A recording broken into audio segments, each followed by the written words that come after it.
मंगलमय मंगलकरण वीतराग विज्ञान नमो ताहि जाते भये अरहंतादिमा जो विद्यादि सागर सुधी जो विद्यादि सागर सुधी गुरु हैं हितैषी शुद्धात्म में निरत नित्य हितोपदेशी वे पाप ग्रीष्म ऋतु में जल हैं सयाने पूजून हैं सतत केवल ज्ञान पाने पूजून हैं सतत केवल ज्ञान पाने।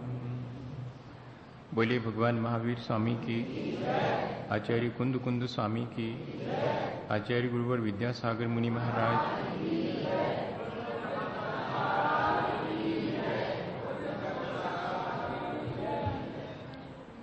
हम सभी लोग पिछले कई दिनों से एक प्रयोग निरंतर दोहरा रहे हैं और हमारा उद्देश्य है कि उस प्रयोग के माध्यम से हम अपने जीवन को अच्छा बनाएंगे। हमने जीवन में बहुत सारी बातें सीखी हैं, जानी हैं, लेकिन वे सीखी और जानी बातें हमारे जीवन में परिवर्तन नहीं ला पाती हैं। हमने इस बात पे भी पिछले दिनों विचार किया है कि ऐसा क्या कारण है, ऐसा क्या ऑब्स्टिकल है, ऐसी क्या बाधा है जो कि हम सब कुछ जानते हुए भी और अपने जीवन में जैसा परिवर्तन हम चाहते हैं वैसा नहीं कर पाते।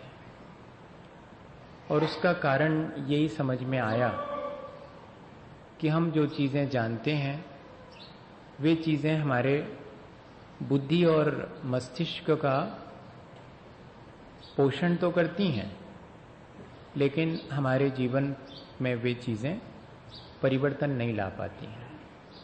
जो ज्ञान सिर्फ बौद्धिक हो, हार्दिक न हो, वो ज्ञान जीवन में परिवर्तन नहीं ला पाता।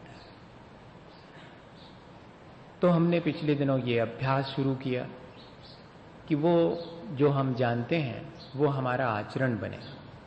तो हमने जानने के साथ साथ अपने अनुभव को भी जोड़ना शुरू किया। अंडरस्टैंडिंग कम विजुअलाइजेशन। हम चीज़ों को सामने देख रहे हैं, इधर एक तरफ हम जान रहे हैं, जानते भी हैं और अनुभव के माध्यम से उस चीज़ को वेरीफाई भी करते चले जाते हैं कि हाँ है तो ऐसा ही, जैसा मैंने सुना है या कि जैसा मैंने जाना है मेरे जीवन का अनुभव भी वैसा ही है। तब इस प्रक्रिया से थोड़ा सा मन में लगा कि जब मैंने स्वयं इन चीज़ों को, जिनको मैंने जाना है, उनको मैंने अनुभव भी किया है, तब फिर मैं इनमें परिवर्तन लाऊं। और इतना विचार यदि हम रोज रोज करते हैं, विचारों की निरंतरता यदि बनी रहती है, तब फिर वो विचार हमारे भीतर बहुत सुदृढ़ हो जाते हैं और उन विचारों के सुदृढ़ हो जाने से हमारे ऊपर उनका प्रभाव भी अधिक पड़ने लगता है। जिस चीज़ का जितना गहरा संस्कार होता है वो चीज़ हमें करना उतना ही आसान हो जाता है। हमें संसार की सारी चीज़ें करने का इतना कई जिंदगियों का अभ्यास है। किसी भी बेटे को पैदा होने के बाद माँ का दूध कैसे पिया जाता है ये सिखाना नहीं पड़ता। गाय का बछड़ा भी फौरन जा करके जो है और दूध पीने लगता है। कान से दूध पिया जाता है ऐसा किसी को नहीं बोलता, मुंह से ही पिया जाता है, ऐसे ही खाया जाता, ऐसे नहीं खाया जाता। ये किसने सिखाया? कोई नहीं सिखाता। बहुत सारी चीजें बाय बर्थ। और हम ये कैसे अपने संस्कार की वजह, संसार के सारे काम हमारे संस्कार की वजह से हम आसानी से दोहराते चले जाते हैं, हमें उसके लिए कोई प्रयत्न नहीं करना पड़ता। लेकिन जो चीज आज तक हमने नहीं की, जिसका संस्कार ही हमारे ऊपर नहीं है, उस चीज का संस्कार डालने की बहुत जरूरत है। हम सबके मन में ये बात अब धीरे धीरे आने तो लगी है कि हाँ, वास्तव में हमारा अच्छाइयों का संस्कार प्रबल नहीं होने के कारण हम अच्छाइयों का विचार तो करते हैं, लेकिन उन्हें हम अपने जीवन में आगे बढ़कर के कर नहीं पाते। साहस करते हैं तो दृढ़ता नहीं रह पाती है, दृढ़ता है तो साहस नहीं हो पाता। नदी के किनारे पहुंचने पर दोनों चीजें आवश्यक हैं नदी को पार करने के लिए। आपको साहस भी चाहिए कि छलांग लगाओ, और दृढ़ता भी चाहिए कि पार कर जाओ। दृढ़ता तो बहुत है, लेकिन साहस नहीं होता, पता नहीं डूब जाएंगे। संस्कार अगर हमारे दृढ़ हैं तो वो हमारे भीतर दोनों चीजें, साहस भी और दृढ़ता भी। हम संसार के कामों को कितनी आसानी से बड़े साहस के साथ शुरू कर देते हैं कि मैं कर लूंगा, और पूरी दृढ़ता से हम उन्हें पूरा भी करते हैं। ठीक इसी तरह से अपने जीवन को अच्छा बनाने के लिए हमें अपने विचारों को बहुत प्रबल बनाना पड़ेगा। हमें अपने संस्कारों को, जो कि अच्छे संस्कार हैं, बार बार विचार का संस्कार हमारे ऊपर बढ़ेगा तो वो विचार, अच्छे विचारों का संस्कार भी हमारे जीवन को परिवर्तित करेगा। ये हमने पिछले दिनों समझा। हमने विचार करके देखा है, जो चीजें हमारे संपर्क में आती हैं, जो व्यक्ति हमारे संपर्क में आते हैं, हमारा एक भ्रम है कि ये हमेशा रहेंगे, लेकिन वे नष्ट हो जाते हैं। हमने जाना है कि यहाँ जो चीजें दिखाई पड़ती हैं वे नाशवान भी हैं, लेकिन नाशवान होने के साथ साथ कुछ है जो उनमें शाश्वत है। मैं उस शाश्वत को नहीं देख पाता हूँ, मैं नाशवान चीजों को ही शाश्वत बनाना चाहता हूँ। ये मेरा विचार ठीक नहीं है। मेरे अपने जीवन के बारे में भी ऐसा ही है। मैं अपनी मृत्यु आने पर, मरण को प्राप्त हो जाऊंगा, लेकिन मैं कभी मरूं नहीं, इस बात का इंतजाम करता हूं। जबकि मुझे ये करना चाहिए था कि मैं जन्म मरण से पार हो सकूं, क्योंकि जन्म मरण शरीर का होता है, मेरी आत्मा हमेशा से है, हमेशा रहेगी। ये बात सहसा मेरे मन में आ नहीं पाती। मैं जन्म में हर्षित होता हूं, मरण में दुखी होता हूं, और दोनों के बीच ये प्रक्रिया मेरी हमेशा चलती रहती है। इस तरह यदि मैं अपना जीवन बिताऊंगा तो मेरा जीवन कभी अच्छा नहीं बन पाएगा। मैंने देखा यहाँ पर कि कोई ना कोई सहारा मुझे चाहिए है। मैं बिना सहारे के तो अपना काम ही नहीं कर पाऊंगा। तो मैंने बहुत सारे सहारे लिए। मैंने सोचा कि शायद मेरा पद मुझे सहारा देगा, मेरी संपत्ति मुझे सहारा देगी, विभिन्न देवी देवता मुझे सहारा देंगे, मेरे अपने परिवार के लोग मुझे सहारा देंगे। लेकिन सबकी अपनी लिमिटेशंस हैं। वे थोड़ी देर सहारा देते मालूम पड़ते हैं, लेकिन फिर अपना समय आने पर वे भी नष्ट हो जाते हैं। जो शरण है वो तो शाश्वत होनी चाहिए। शाश्वत शरण मुझे खोजनी चाहिए। ये सारी जितनी भी हम सहारा या शरण खोजते हैं वे सब स्वयं नष्ट होने वाली हैं। शाश्वत शरण तो मेरा अपना आत्मधर्म और पंच परमेष्ठी, यही शाश्वत हैं। ऐसा मैंने पिछले दिनों और दुनिया में शरण खोजने की जगह इन शरण को पाने का विचार शुरू कर दिया है। संसार के बारे में भी मेरा सोच ये था कि मैं जहां हूं वहां भले ही सुख नहीं है, लेकिन वो जो उस बड़ी हवेली वाला व्यक्ति उसको तो सुख है, और सुनते हैं कि ये जयपुर से ज्यादा बड़ा बॉम्बे है, वहां ज्यादा सुख है। तो ऐसा भी मेरा बहुत सारा भ्रम था कि संसार में और जहां मैं हूं वहां भले ही दुख हो, लेकिन कहीं और कभी आज नहीं है तो कल और यहां सुख मिलेगा। नाउ एंड हियर, यहां अभी सुख नहीं है, लेकिन फ्यूचर एंड देयर, कभी और कहीं तो सुख मिलेगा इस संसार में। ये मेरा भ्रम था। वो भी मैंने विचार करके देखा तो ऐसा नहीं है। मैं कहीं भी रहूं और किसी भी स्थिति में रहूं, मुझे यहां दुख ही मिलता है, क्योंकि संसार की तासीर ही ये है। संसार दुख मुझे देता है ऐसा नहीं, मैं अपने संसार को स्वयं निर्मित करके उसमें सुख दुख पा लेता हूं। मेरा संसार मैं अपने राग द्वेष से निर्मित करता हूं, किसी और ने मेरा संसार निर्मित नहीं किया है। मेरा संसार मेरे राग द्वेष से मैं खुद निर्मित करता हूं और फिर उसमें सुख दुख का एहसास करते रहता हूं। जब तक मेरे राग द्वेष हैं तब तक संसार है, और जब तक संसार है तब तक मुझे कभी सुख नहीं मिलने वाला है। इसलिए मैं उपाय करूं उस वास्तविक सुख का जो संसार में मुझे नहीं मिलता। कल तक मेरा भ्रम था कि मिलेगा, तो मैं संसार में खोजता था। आज मैंने अपनी खोज बंद कर दी है। कल तक मुझे लगता था कि पानी को बिलोने से नवनीत निकलेगा। आज मैंने तय कर लिया है कि ऐसा होता नहीं है, और अनुभव भी करके देख लिया है। और साथ ही रेत से हमने तेल निकालने की पेल करके कोशिश कई बार की है, वो भी नहीं मिला। संसार के भौतिक सुखों को कई बार भोग करके देख लिया, बेभोगते समय बहुत नीके बहुत भले जान पड़ते हैं, लेकिन विपाक के समय वे बहुत दुखदाई होते हैं। ये बात मुझे संसार में समझ में आ गई। और फिर तो मैंने विचार भी किया कि मैं ही अकेला थोड़ा हूं, ये तीर्थंकर जैसे लोग इतने बुद्धिमान इतने समझदार जन्म से अवधि ज्ञान लेके आते हैं और इतना सब कुछ जानने के बाद भी उन्होंने इस संसार को छोड़ दिया। इसका मतलब है कि अगर संसार में सुख होता तो वे संसार में बने रहते, संसार में सुख नहीं है, मुझे भी यहां से पार होने का उपाय करना चाहिए। इतना विचार तो अपने मन में आना ही चाहिए। संसार में रचे पचे रहने का विचार अगर टूट जावे और संसार से पार होने का विचार निरंतर चलता रहे, संसार के काम करते हुए भी संसार से मुक्त होने का विचार बना रहे, बहुत कठिन है। दुकान चला रहे हैं लेकिन कब इससे मैं मुक्त होऊंगा, घर गृहस्थी के काम कर रहे हैं लेकिन कब इससे मुक्त होऊंगा, सुख इसमें नहीं है। मेरा भ्रम था कि इसमें सुख है, मैं तो सिर्फ अपना कर्तव्य कर रहा हूं, मुझे बच्चों का पालन पोषण करके उन्हें बड़ा करना है, ठीक है, पर इसमें सुख नहीं है। सुख की खोज के लिए तो मुझे कुछ और करना पड़ेगा, और जैसे ही इन चीजों से मुझे थोड़ा वक्त मिलेगा मैं अपने उस शाश्वत सुख की खोज के लिए कुछ ना कुछ कर लूंगा। आज संसार में रहते हुए भी ये विचार हमारे भीतर बहुत मजबूत हो जाना चाहिए। फिर किसी के कहने की जरूरत नहीं पड़ेगी कि आज आप मंदिर गए थे कि नहीं, आज आपने पूजा करी थी कि नहीं, आज आपने आलू तो नहीं खाए थे।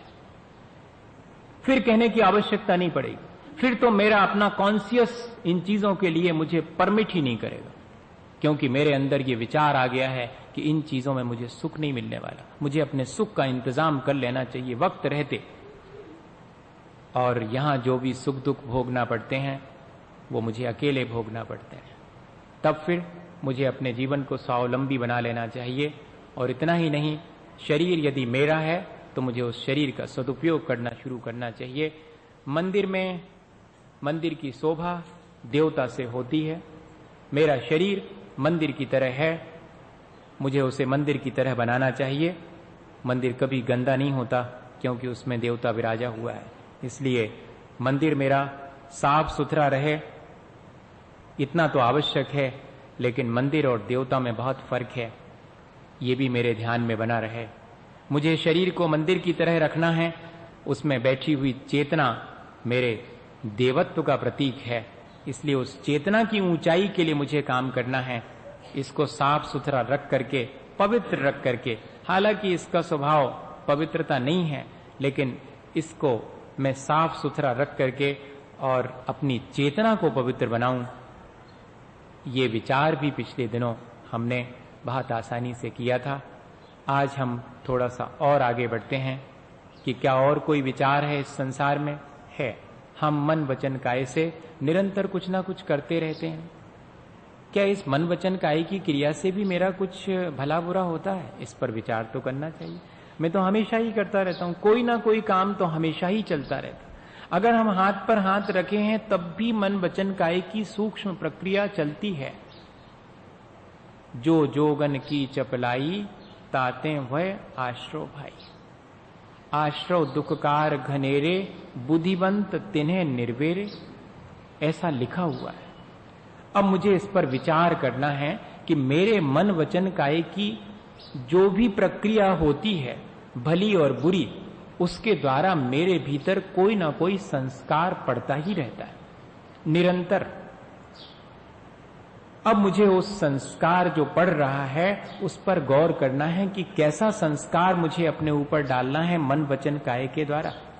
जैसे कि घर में दो दिशाओं में अलग अलग खिड़कियां हों और एक खिड़की बगीचे में खुलती हो और एक तरफ की खिड़की जो है वो कचरा घर की तरफ खुलती हो, तो बताइएगा आप कौन सी वाली खिड़की खोलना पसंद करेंगे या कि खिड़की खोलना ही पसंद नहीं करेंगे? बताइए। आप खिड़की खोले बिना तो रहेंगे नहीं तो मर जाएंगे, भीतर हवा ही नहीं आएगी उसमें। अभी मैं आश्रव पर बाद में घटित करूंगा, नहीं तो एकदम घबरा जाओ आप। खिड़की तो खोलना है, आप नहीं चाहेंगे तब भी खोलना पड़ेगी, एक ना एक, दो में से। और मजा यह है कि बटन दबाओ तो एक खुलती है, दूसरी बंद हो जाती, ये भी है। एक ही बटन से दोनों काम होते हैं। अब क्या करना आपको, बहुत सीधा सा है कि जब भी खोलेंगे तो बगीचे की तरफ वाली खिड़की खोलेंगे, जिससे कि सुगंध आए कमरे में और जीवन भी सुगंधित हो। कौन होगा जो कचरा घर वाली खिड़की खोलेगा? भैया, ऐसा ही जीवन में है।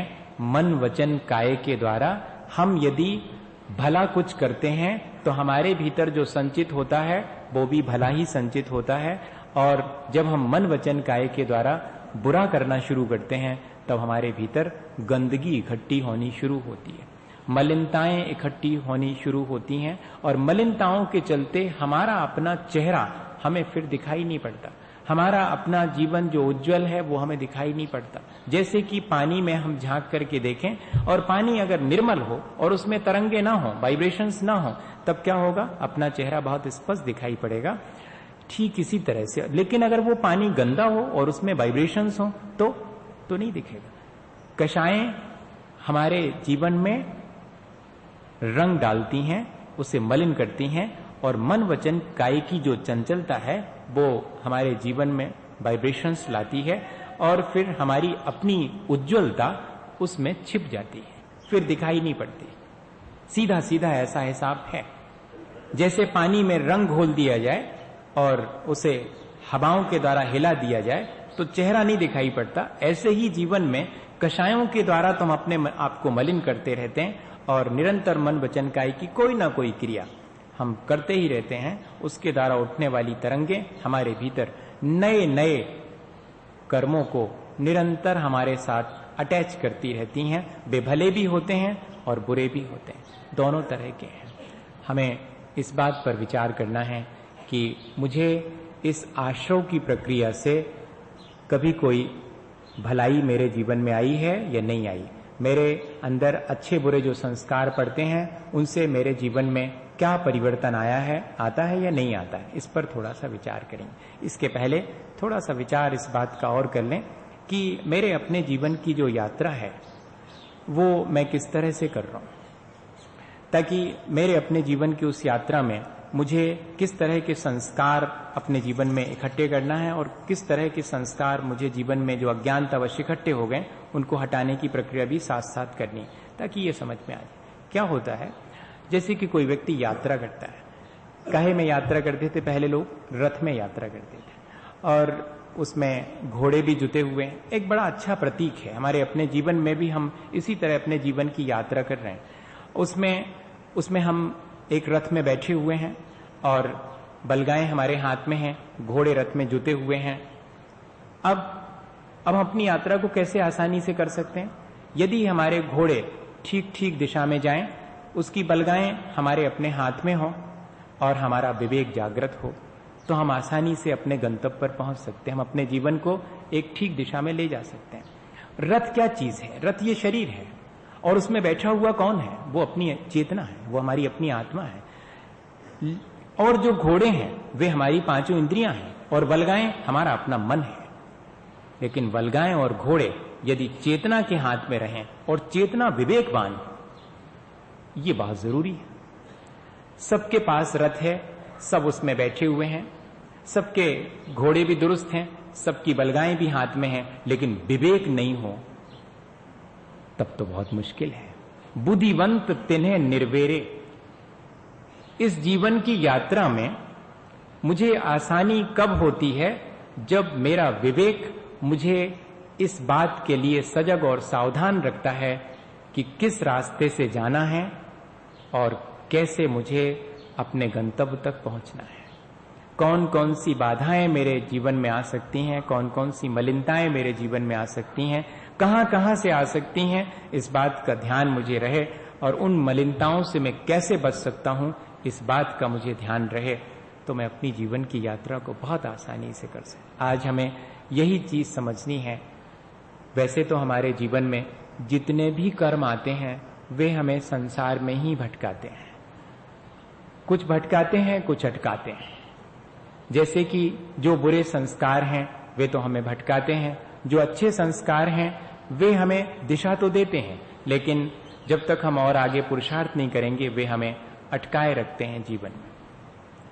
आज आप इस बात के लिए तैयार रहिएगा कि मैं कोई उदाहरण नहीं सुना रहा हूं।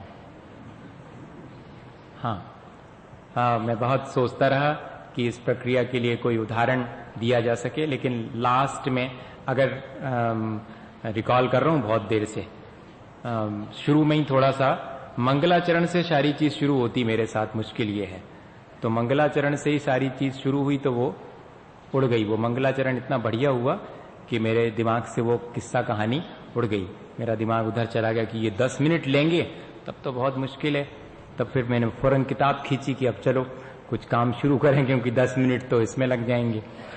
मैं एक चीज कह दूं अपने ऑर्गेनाइजर्स से, मुझे नहीं कहना चाहिए, पर वो इस बात का ध्यान रखें, जो भी माइक पर आए वो सिर्फ एक बहुत बढ़िया भक्ति गीत गाए। हमें बहुत सारे ज्ञान की बातें सुनने की आवश्यकता नहीं होती। मंगलाचरण में मंगलाचरण भगवान की भक्ति से शुरू होता है, और ताकि सबका मन बहुत प्रसन्न चित्त हो जाए और हम डूब जाएं उसमें, और फिर बाद में शुरुआत हो। आप ही का घाटा हुआ, मेरा कुछ नहीं होगा, घाटा आपका ही होगा। हाँ, मैंने तुरंत सोच लिया था, फिर नॉर्मल हो गया था। मैंने कहा मेरा कुछ नहीं बिगड़ेगा, इनका ही घाटा होगा, ये जैसा भी चाहे वैसा करें। तो एक उदाहरण तो रिकॉल कर लूंगा मैं, मुझे ऐसा विश्वास है, ताकि सारी चीज स्पष्ट हो जाए। पर अपन पहले ये समझें कि हमारा अपना विवेक बहुत जरूरी है। यहां तक तो हमने समझ लिया, क्योंकि उसमें तो इतना ही लिखा हुआ है कि मन वचन काया की क्रिया होती है, कोई ना कोई कषाय होती है, निरंतर कर्म आते रहते हैं, भले भी आते हैं बुरे भी आते हैं। अब करना क्या है, ऐसा विचार तो हमने कई बार कर लिया। मिथ्या, प्रवृत्ति, प्रमाद, कषाय और योग, इनके द्वारा आश्रय होता है, ये सब जगह लिखा हुआ है। जब भी अपन पढ़ेंगे एक और वो आता है, उसमें क्या है, मोह नींद के जोर जगवासी घूमे सदा कर्म चोर चहूं और सर्वस लूटे सुध नहीं। ये तो हम खूब पढ़ते हैं। हमको मोह नींद लगी हुई हो, जैसे कि रात में हम सोए हुए हों और दरवाजे बिल्कुल बंद हों, लेकिन आने वाला चोर हो तो वो दरवाजे कहीं ना कहीं से खोल करके भीतर आ जाता है और सब हमारा सामान चुरा करके और चला जाता है। हम सवेरे जागते हैं, ये भी हमने खूब पढ़ा है। मोह की नींद बड़ी प्रबल है, उसमें हमारा सब कुछ लुट जाता है, फिर भी हमें ध्यान नहीं रहता। पर ये सब चीजें हमारे जीवन को ज्यादा प्रैक्टिकली हमें कोई लाभ नहीं दे पाती हैं। हमें करना क्या है ये समझ में नहीं आता। हमें मन वचन काय और कषायों पर किस तरह से लगाम लगानी है, या कि उसकी बलगाओं को अपने विवेक के द्वारा कैसे संभालना है, ये प्रक्रिया है। जब कोई मुझे खोटे वचन कहे तो मुझे करना क्या है, जब कोई मेरे बारे में बुरा विचार करे या मेरा मन दूसरे के बारे में बुरा विचार करना हो तब मैं क्या करूं, जब मेरे शरीर के द्वारा कोई बुरी चेष्टा होने लगे तब मुझे करना क्या है। इतनी सी चीज है। मेरे अपने परिणाम जब बिगड़ने लगे तब मुझे करना क्या है। मुझे इस बात का विवेक जागृत रखना है, सिर्फ इतनी सावधानी रखनी है कि मैं जल्दी से जल्दी उन कषायों को और उन मन वचन काय की क्रिया को डाइवर्ट करके और शुभ की तरफ ले जाऊं, क्योंकि जितने क्षण मेरे अपने शुभ के हैं वे ही मुझे संभालने वाले हैं, बाकी तो क्षण अशुभ में ही चले जाते हैं। मेरे मन वचन काय का अभ्यास अशुभ का ज्यादा है, मेरी कषायें भी मुझे मलिनता की तरफ ही ले जाती हैं। ऐसी स्थिति में मुझे उन सब के बीच में और इतनी सावधानी और इतनी सजगता या कि ये विवेक रखना है कि मुझे करना क्या है। जैसे एक उदाहरण ले लें, ऐसे ही सामान्य सा, पूजन करने खड़े हुए, शुभ और अशुभ का आश्रय निरंतर चलता रहता है। मेरी जरा सी गाफिलता होती है तो अशुभ का ज्यादा होता है और शुभ का कम हो जाता है। मेरी सजगता रहती तो शुभ का ज्यादा हो जाता, अशुभ का कम हो जाता। हालांकि आश्रय शुभ और अशुभ दोनों का ही मेरे लिए भला नहीं है, लेकिन क्या करूं, जब मुझे दोनों में से चुनना है तब मैं शुभ को चुनूंगा।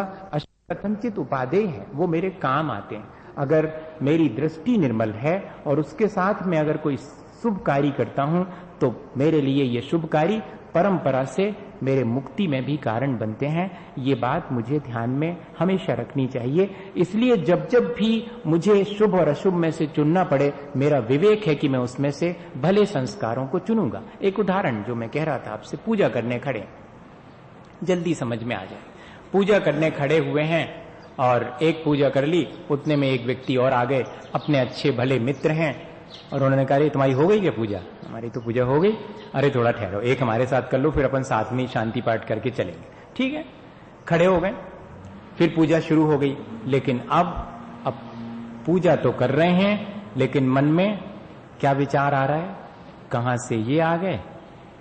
हम सोच रहे थे कि बस पूजा खत्म हुई और जाएं, और भी दूसरे काम करना थे, अब वो सब काम नहीं हो पाएंगे।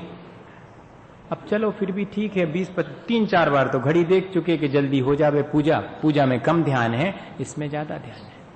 हमारी क्रिया हम कर रहे हैं, लेकिन हमारा सारा का सारा विवेक वहां पर खत्म हो गया है। 20 मिनट पूरे हमारे उसमें लगे, लेकिन हमने आश्रय कौन सा किया?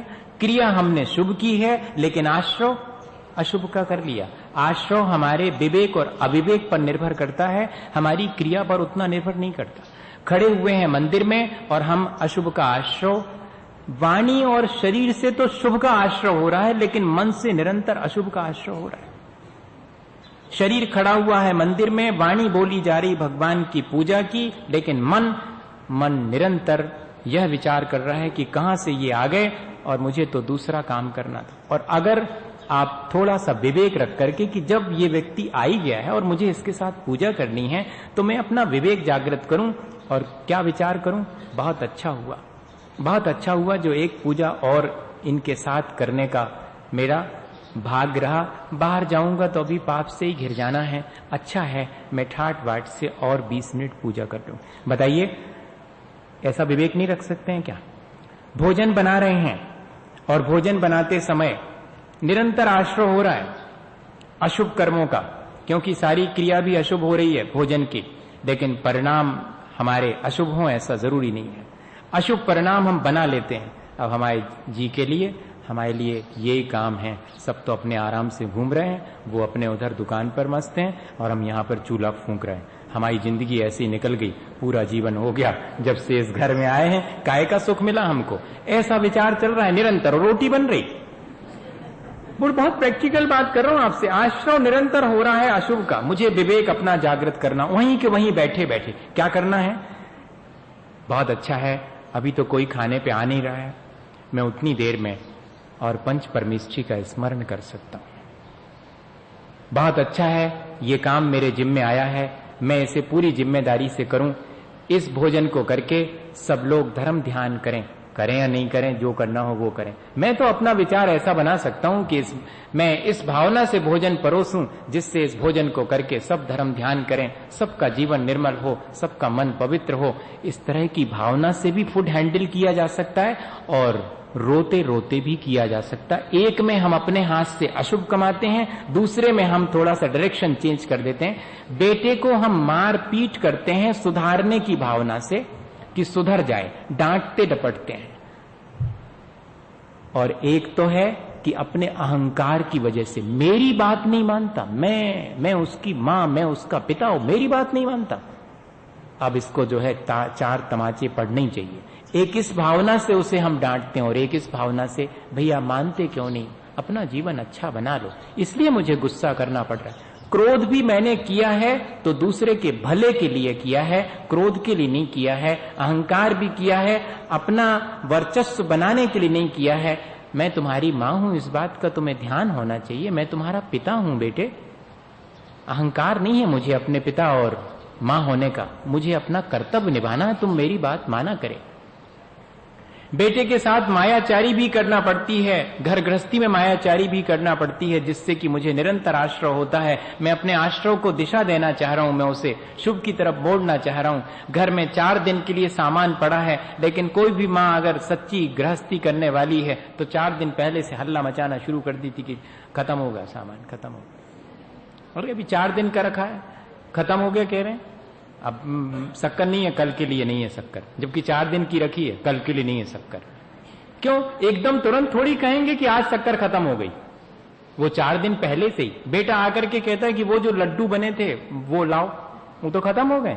खत्म हो गए? अभी तो बने थे कल ही, अभी इतनी जल्दी खत्म हो गए? देख लो, अच्छा दूसरा डब्बा खोल के दिखा देती, खत्म सब। क्योंकि अब भी खा के गया था और बार बार खाएगा तो गड़बड़ हो जाएगी, मायाचारी करनी पड़ रही, लेकिन भले के लिए, लोभ करना पड़ रहा है भले के लिए, डायरेक्शन देना है अपनी कषायों को, डायरेक्शन देना है अपने मन, वाणी और शरीर को एक निश्चित दिशा में जो कि शुभ की तरफ जाती है निरंतर, अन्यथा मन वचन काय और कषायों के द्वारा निरंतर अशुभ का ही आश्रय होता है। मुझे सिर्फ इतना करना है कि अपना विवेक जागृत करके उसे शुभ की तरफ ले जाना है और इतने में ही संतुष्ट नहीं हो जाना है। कभी कभी मुझे शांत बैठ करके इस शुभ और अशुभ दोनों प्रकार के भावों से मुक्त होकर अपने शुद्ध आत्म स्वरूप का भी विचार करना है। लक्ष्य मेरा शुद्ध है, संकल्प मेरा शुभ है और प्रवृत्ति मेरी अशुभ से बचने की है। नोट कर लें अपन, मेरी निरंतर मन वचन काय की क्रिया अशुभ से बचने की होगी। मुझे निरंतर मन में शुभ करने का संकल्प है, लेकिन मेरी दृष्टि हमेशा अपने लक्ष्य शुद्ध की तरफ रहेगी। अगर मैं इस संसार के बढ़ाने वाले आश्रव को रोकना चाहता हूं, आश्रव भावना संवर का कारण है, ध्यान रखना। आश्रव के बारे में चर्चा कर रहे हैं, शुभ और अशुभ के बारे में, लेकिन ये आश्रव के बारे में विचार करना कि आश्रव मेरे लिए दुखदाई है और जब भी शुभ और अशुभ का आश्रव में से मुझे चुनना पड़े तो मुझे अशुभ का आश्रव तो चुनना ही नहीं चाहिए। शुभ का मेरे लिए कथनचित उपादेय है, मेरी दृष्टि निर्मल है, इसलिए मैं शुभ कार्यों को करूं तो ये शुभ कार्य भी मेरे जीवन को आगे बढ़ाएंगे। मैं थोड़ा सा स्वाध्याय कर लूं, मेरे पास समय है, मैं थोड़ा सा जाप कर लूं, मेरे पास समय है। जितना हम अपने जीवन में मन वचन काय की क्रिया को और अपनी कषायों को जब तब ध्यान और स्वाध्याय में लगाएंगे, अच्छी बातों में लगाएंगे। आज ये चीजें धीरे धीरे खत्म हो गई हैं। मैगजीन तो लोग पढ़ते हैं, लेकिन उठा करके 5 मिनट धर्म की किताब नहीं पढ़ते। भैया शुभ का आश्रय करना है तो ये आदत भी डालनी पड़ेगी। एक अम्मा जी हमको कटनी में मिल गई, वो रोज जो है, और मैं जब सामायिक करने बैठता 12 बजे, वो 12:30 पे आ जाती और ऐसे अलमारियां वहां रखी हुई थी, तो वहां से अलमारी में से किताब निकाल के पढ़ने लगती। मैं 1:30 बजे तक सामायिक करता। एक दिन मेरा मन हुआ कि पूछ लूं उनसे क्या पढ़ती रहती हैं। पूछा कि क्या पढ़ती हैं अम्मा जी? धबला जी पढ़ते महाराज, धबला जी। तो और सब ग्रंथ पढ़ लिए क्या आपने? और तो सबकी वाचना कर ली, धबला जी और रह गई थी, हमने कहा वो भी पढ़ ले। तो कुछ समझ में आता अम्मा जी? अरे महाराज कुछ समझ में नहीं आता। अरे कुछ भी समझ में कुछ नहीं आता महाराज, इतनी पढ़ी लिखी हुई नहीं, बस अक्षर जानती हूं, सो पढ़ती रहती हूं, समझ में कुछ नहीं आता। लेकिन उधर घर में रहूं तो ये करूं, ये करूं, ये करूं, दुनिया भर के काम हैं वहां, तो घंटे भर वहां से विश्राम पा करके कम से कम ये आंखें भगवान के लिखे हुए अक्षरों को देखती हैं, ये कान सुनते हैं और मेरा मन इसमें श्रद्धा से लगा है। बार बार यही विचार आता है कि मैं तो बहुत कम बुद्धिमान हूं, मुझे समझ में तो कुछ नहीं आता, पर इसमें जो बातें लिखी मेरे कल्याण की हैं। मैगजीन में कोई बातें कल्याण की नहीं लिखी, लेकिन ग्रंथ में लिखी हैं। भले ही मन न लगे, लेकिन मैं अपनी श्रद्धा से उसे पढ़ूं ताकि मेरे अशुभ के आश्रव से बच सकूं। शुभ का आश्रव, शुभ का आश्रव करने की चेष्टा नहीं करना, अशुभ के आश्रव से बच जाना ही शुभ का आश्रव करना। जिन क्षणों में हम अशुभ से बचते हैं वे ही क्षण हमारे अंदर शुभ को संचित करते हैं। उदाहरण हमने पहले दे दिया था, अगर हम कचरा घर की खिड़की बंद कर दें तो ऑटोमेटिकली दूसरी वाली खिड़की खुल जाती है। ये सिस्टम है। अशुभ का आश्रय रोक देने से शुभ का ही होगा और नहीं होगा। हम शुभ का आश्रय करना शुरू करें तो अशुभ का अपने आप रुक जाएगा। या तो हम धर्म ध्यान में लगे रहें तो हमें अशुभ के आश्रय से बच जाएंगे, या हम अशुभ के आश्रय को थोड़ी देर के लिए छोड़ करके शांत बैठ जावें तो भी हमें शुभ का ही आश्रय होगा। आश्रय मेरे लिए शुभ का करना है, अशुभ का नहीं करना है। दृष्टि मुझे हमेशा लक्ष्य पर रखनी है। जितना ज्यादा मेरा अपना मोह होगा उतना ज्यादा ही मेरे भीतर विवेक कम होगा, और जितना विवेक कम होगा उतने ही ज्यादा मेरे अंदर अशुभ का आश्रय।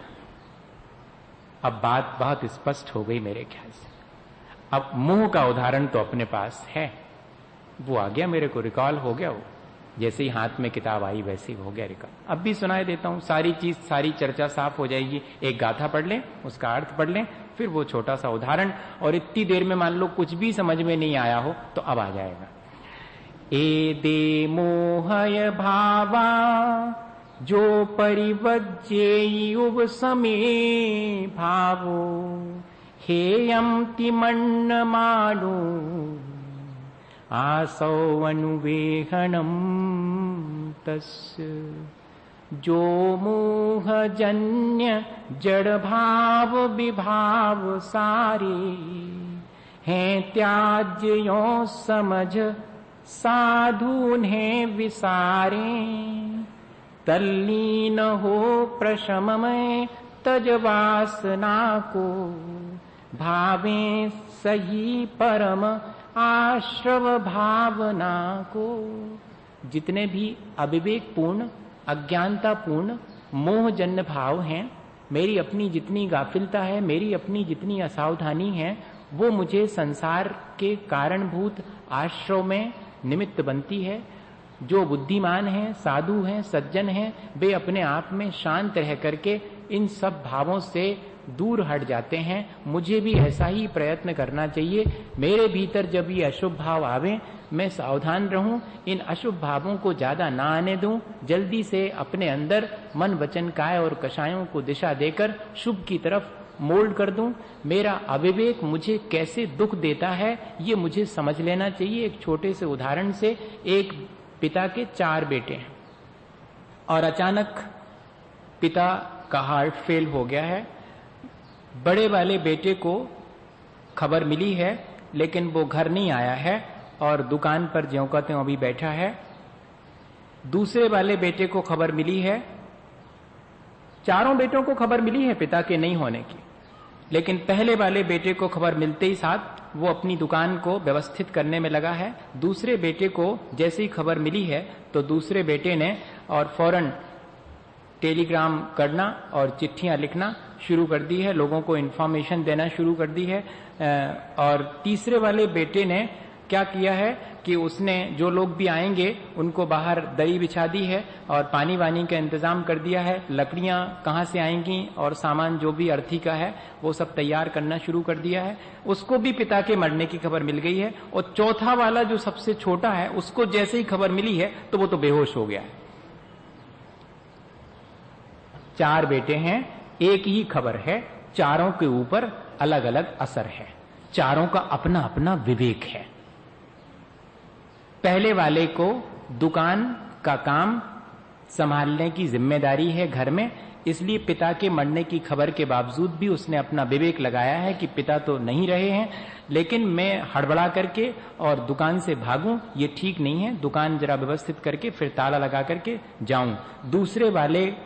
दूसरा वाला तो होम मिनिस्टर है, उसको सब मालूम है कि कहां कहां रिश्तेदारी है, कौन कौन से संबंध हैं, और शादी ब्याह में वो ही जाता है। जैसे ही उसको खबर मिली उसने अपना विवेक लगाया है कि ऐसे रोने धोने से कुछ काम नहीं होने वाला, पिताजी तो नहीं रहे ये तो ठीक है, लेकिन सबको इन्फॉर्म करना मेरा काम है।